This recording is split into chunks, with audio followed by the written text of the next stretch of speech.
Tonight, breaking news. The new cross-country storm's taking aim as the Northeast digs out from an icy winter blast. The unprecedented security at the Super Bowl as President Trump touches down in New Orleans, what he just said about new tariffs, and defending Elon Musk. First tonight, millions bracing for those new storms set to slam the East Coast as the region digs out from a winter blast, more than a foot of snow in some areas. New York City with its biggest snowfall of the season, Boston getting nearly half a foot, creating treacherous travel conditions. Our weather team timing it all out. The White House blasts the role of the courts, the vice president saying judges can't control the president's power. President Trump arriving in New Orleans, the first sitting president to attend the Super Bowl. What he said tonight about Elon Musk and the race to reshape the federal government.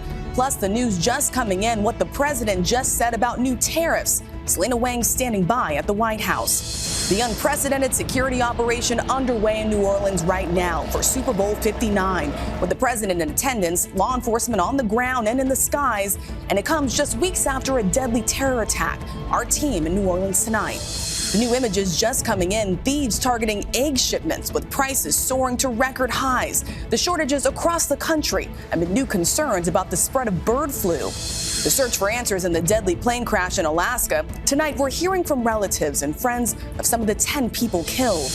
A major explosion at a manufacturing plant in Pennsylvania. 11 people injured, including 4 firefighters. The new recall tonight, 2 million baked goods recalled over fears of listeria contamination. And back on the air, the legendary Dick Vitale makes his triumphant return to the broadcast booth. He's America strong. From ABC News World Headquarters in New York, this is World News Tonight. Good evening, everyone, and thanks so much for joining us on this busy Sunday. I'm Rachel Scott in for Lindsay Davis. President Trump making news just moments ago, what he just said about new tariffs. But we do begin tonight with multiple cross-country winter storms taking aim. More than 18 million people are now on alert from North Carolina to New Jersey. It comes as millions are digging out from the biggest snowfall of the season here in New York City. Snow in Massachusetts making for treacherous driving conditions with multiple accidents and spin-outs.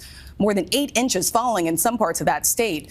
And later this week, the I-95 corridor, including Washington, D.C., Philadelphia, and Boston, now facing a parade of storms with more rain and snow in the forecast. ABC meteorologist Samara Theodore leads us off tonight. Tonight, that powerful, fast-moving winter storm unleashing heavy snow across the Northeast, more than a foot falling in some areas. You got to take it slow. A little slippery out there. Yeah, it came down pretty quick. In New York City, the biggest snowfall of the season, more than 3 inches of heavy, wet snow accumulating. Accidents across the storm zone. In Bourne, Massachusetts, a tow truck operator retrieving this vehicle after it went off the roadway. In Danbury, Connecticut, this morning, we met Jason Brown, clearing the snow off his car, preparing for a 70-mile drive to Queens. Did you know it was coming? Yeah, I know it was coming, not a lot. Didn't know it was going to be like this much. You didn't? Yeah. And back in Massachusetts, a race to clear sidewalks in New Bedford. Boston getting more than 5 inches, its biggest snowfall in 3 years. At Logan Airport, more than 450 flights delayed or canceled, more than 3,500 nationwide. That system striking the Midwest yesterday, blanketing Minneapolis in snow. The area now facing another Arctic blast. Temperatures not expected to rise above freezing for at least the next week. So let's get right to Samara Theodore. And Samara, you're tracking multiple storms, the East Coast facing even more this week.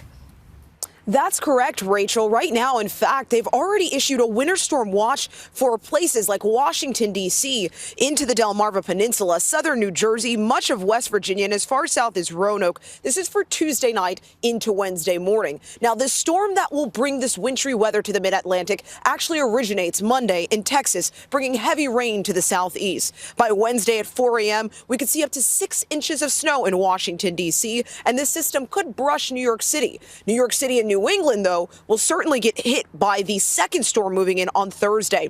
That Thursday morning commute at 6 a.m. could bring heavy snow to places like Syracuse and Boston, while bringing more rain to the south, which could in fact lead to flooding. Rachel? More rain and snow on the way. All right, Samara, thank you. We turn now to Washington and the late news from President Donald Trump saying he will announce new tariffs on imports of steel and aluminum. The president also defending Elon Musk, who is pushing forward with plans to shrink the size of the federal government amid a series of lawsuits. Here's ABC senior White House correspondent Selena Wang. The night before touching down for the Super Bowl on Air Force One, President Trump announcing he plans to impose 25% tariffs on all steel and aluminum imports, including from Canada and Mexico. I'll be announcing probably Tuesday or Wednesday at a news conference reciprocal tariffs, and very simply, it's if they charge us, we charge them. It's the latest news from the White House after a day of blasting judges who are pumping the brakes on Trump and Elon Musk's latest attempts to shrink the size of the federal government. Vice President J.D. Vance disputing their judicial authority, writing, "Judges aren't allowed to control the executive's legitimate power." Senator Adam Schiff firing back. "JD, we both went to law school, but we don't have to be lawyers to know that ignoring court decisions we don't like puts us on a dangerous path to lawlessness." Elon Musk, now head of the newly formed Department of Government Efficiency, calling for those federal judges to be impeached, writing, "It's time," and that the one who paused his department's access needs to be impeached now. Trump in a Super Bowl Sunday interview on Fox defending Musk. Bottom line, you say you trust him. Trust Elon? Oh, he's not gaining anything. In fact, I wonder how he can devote the time to it. He's so into it. But I told him do that. Then I'm going to tell him very soon, like maybe in 24 hours, to go check the Department of Education. He's going to find the same thing. Then I'm going to go to the military. Let's check the military. The Trump administration's rebuke of the courts coming after a judge temporarily blocked DOJ's access at the Department of Treasury. Millions of Americans' sensitive information, like Social Security and bank account details, kept out of reach after 19 states sued. And USAID's future now in limbo after another federal judge halted plans to place thousands of its workers on leave at the relief agency that provides food to millions of malnourished children around the world. So this is a disaster, not just from a humanitarian standpoint, from the standpoint of all the beneficiaries who may in fact die because they won't have access to U.S. resources, but it's a disaster for U.S. national interests and national security. And overnight, the Consumer Financial Protection Bureau, a government watchdog charged with safeguarding consumers' finances, ordered to cease all supervision and examination activity. The day before, Musk tweeting CFPB RIP. The move's happening even though only Congress has the power to shut down federal agencies. All of this after the White House offered more than 2 million federal employees a buyout last month in a mass email, asking them to resign in exchange for pay and benefits through September. It's going to save the American people tens of millions of dollars, and we encourage federal workers in this city to accept the very generous offer. And Rachel, labor unions and Democrats are warning federal workers not to accept the deal, saying that the administration won't be able to pay them out because Congress has not approved the funds. So far, more than 65,000 workers have accepted that offer, Rachel. And Selena, one more question for you tonight on the news that you just reported. The president telling reporters he plans to announce new tariffs. What more are you learning tonight? That's right. President Trump said he's planning to announce 25% tariffs on all steel and aluminum imports. He also said he's planning to announce reciprocal tariffs next week. So that means matching the duties that other countries impose on American products. But economists are warning that tariffs are taxes on consumers by raising the price of goods. Rachel? Selena Wang tracking multiple headlines from the White House tonight. All right, Selena, thank you. We turn now to the unprecedented security in New Orleans for Super Bowl 59. Law enforcement is typically on high alert, but there's even more protection this year with President Trump attending, the first time for a sitting president. More now from ABC's Morgan Norwood. Tonight, President Donald Trump making history, arriving in New Orleans this afternoon to watch the Kansas City Chiefs face off against the Philadelphia Eagles at the Caesars Superdome, becoming the first sitting commander-in-chief to attend a Super Bowl, with the president joining an estimated 125,000 visitors to the city for the biggest spectacle in sports. Signs of heightened security are everywhere. I definitely feel like the security's been really on point today. It's the police in force, the National Guard. Everything looks like they're really taking it very seriously. Authorities say preparations for the game began at least a year ago, but took on new urgency after the deadly New Year's Day terror attack in the French Quarter. A Texas man driving a truck bearing an ISIS flag into a crowd of revelers on Bourbon Street, killing 14 people and injuring dozens more. As tonight's party gets started, there are more than 2,700 law enforcement officers on the ground. everybody brought a little bit more to the table so that we can make sure this is the most safe and secure Super Bowl ever. And Rachel, NFL officials say the Superdome will be the safest place this weekend. We've seen Secret Service agents at media screening checkpoints, police drones also flying above us, and AI tools are monitoring and scanning for threats in real time. Measures that will likely stick around beyond the game and through Mardi Gras. Rachel? Morgan Norwood reporting from New Orleans tonight. Morgan, thank you. Next tonight, new concerns about the bird flu. The new images coming in with egg prices soaring to record highs and shortages nationwide. The new heist in Seattle just days after 100,000 eggs were stolen in Pennsylvania. Here's ABC's Ika Jachi. Tonight, as the bird flu outbreak sends the price of eggs to record highs, more evidence that the grocery staple is becoming an attractive target for thieves. New surveillance video showing two suspects entering a refrigerated shed behind a Seattle cafe in the middle of the night, loading hundreds of dollars worth of eggs and other breakfast foods into a white van before fleeing the scene. This comes as police are investigating another theft in Pennsylvania earlier this month, this one targeting a distribution facility for Pete and Jerry's eggs, where thieves were able to get away with 100,000 eggs worth approximately $40,000, leading the company to beef up security. If it happened once, it could happen again, so we are putting additional measures in place. In just the last month, more than 20 million birds have been impacted by bird flu across the country, creating a nationwide egg shortage as infected flocks are culled and their eggs destroyed to control the spread of the virus. The bird flu also infecting animals inside two iconic New York City zoos. 3 ducks at the Queens Zoo and as many as 12 birds at the Bronx Zoo are believed to have died from the virus, according to the Wildlife Conservation Society, which operates the parks. The organization releasing a statement. As a precaution over the last 2 weeks, we moved vulnerable bird species to protected areas in our parks. Our veterinarians and curators continue to closely monitor the situation in the region and are collaborating with city, state, and federal agencies. The news following Governor Kathy Hochul's order temporarily shuttering all live bird markets in the city and surrounding suburban communities. There is no immediate public health threat. We have been vigilant and will remain vigilant so New Yorkers can go about their lives with peace of mind. Rachel, according to the CDC, 67 people have been infected in the U.S., most coming in contact with sick or dead animals, and officials saying there still has been no human-to-human spread of the virus. Rachel?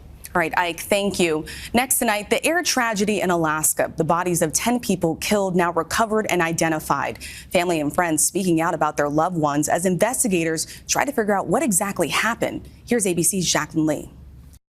As investigators work to determine what brought down that passenger plane in Alaska that left 10 people dead, tonight we're hearing from friends and family members of the victims. 34-year-old Delalu Kachatag, a tribal member of the native village of Unalakleet, was on board. His sister, heartbroken. TK loved the country. He loved being on a snow machine. He loved being in a boat.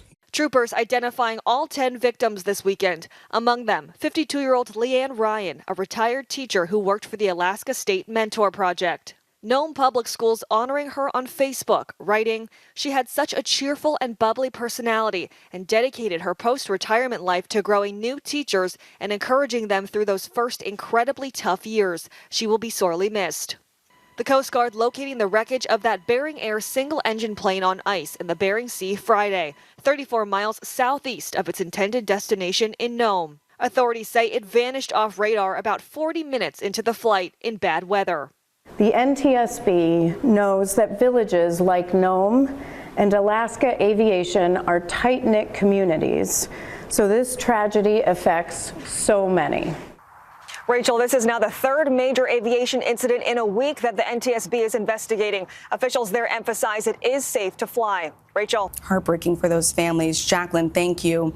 Overseas now, and to the reports that the newly freed Israeli hostages were abused during 16 months in captivity, appearing thin and frail. So let's bring in ABC's Britt Clennett in Tel Aviv tonight. And Britt, what more are you learning about those hostages?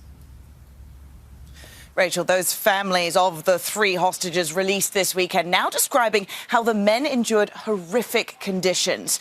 You can see them there, Ohad Ben-Ami, Eli Sharabi and Or Levy, looking frail and gaunt as they were handed over from Hamas to the Red Cross in Gaza. Now, Or Levy's brother, he said they were subjected to physical and psychological abuse, adding that he doesn't think the remaining hostages will actually survive the conditions any longer. Sharabi and Levy only discovering after they were released that their loved ones were murdered in the October 7th attack. Now, there are still 6 Americans held captive by Hamas in Gaza. Israeli Prime Minister Netanyahu returning home tonight after his meeting with Trump in D.C., praising the president's revolutionary, creative vision for Gaza, a nod to Trump's bombshell proposal to clear out the Palestinians there, something outrightly rejected by Palestinian authorities. It comes as Israeli forces withdrew from a strategic corridor in Gaza, allowing Palestinians to move freely there for the first time, many returning to staggering devastation. Now, negotiators are working to get this current ceasefire to phase 2. Rachel? All right, Britt, thank you. And there's still much more ahead on World News Tonight this Sunday. The mystery behind the closure of a popular Florida beach, what was found washing ashore, and a major explosion rocks a manufacturing plant in Pennsylvania. Those details just ahead. Next tonight, officials are investigating a massive explosion at a manufacturing plant in northeastern Pennsylvania. 11 people, including 4 firefighters, were injured. First responders from several different counties were called in to battle the flames. Officials say the blast caused major damage to the plant. Residents were told to shelter in place. And officials in Fort Lauderdale are keeping a close eye on the city's coastline. This weekend, beaches were closed for a time after balls of tar were spotted on the shoreline. Swimmers were told to stay away. Other beaches in the area also reported seeing the oily substances. The Coast Guard is now investigating. When we come back, the major recall involving baked goods because of possible listeria contaminations, dozens of different products.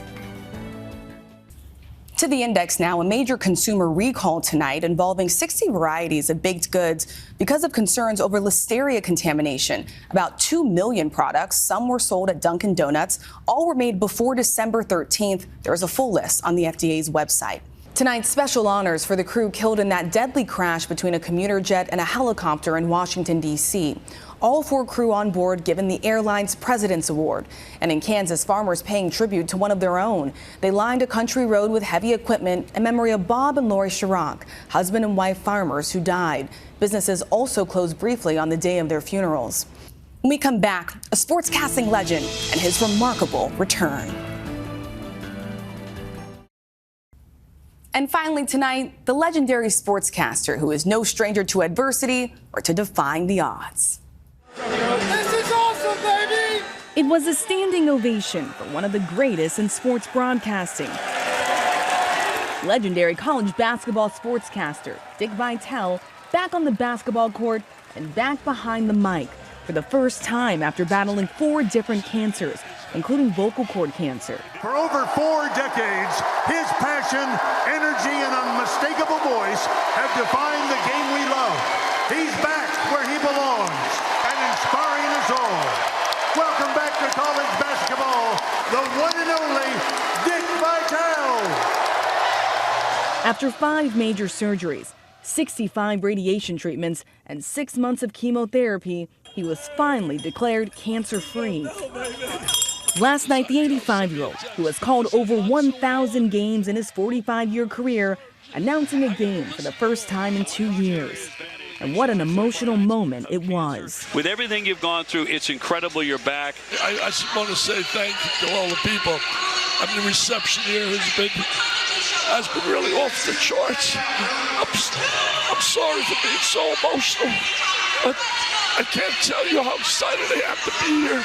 With this message for us all.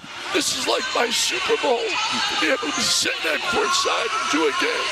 It beats the hell out of chemotherapy and radiation. And I want to say to all cancer patients out there, please listen to me.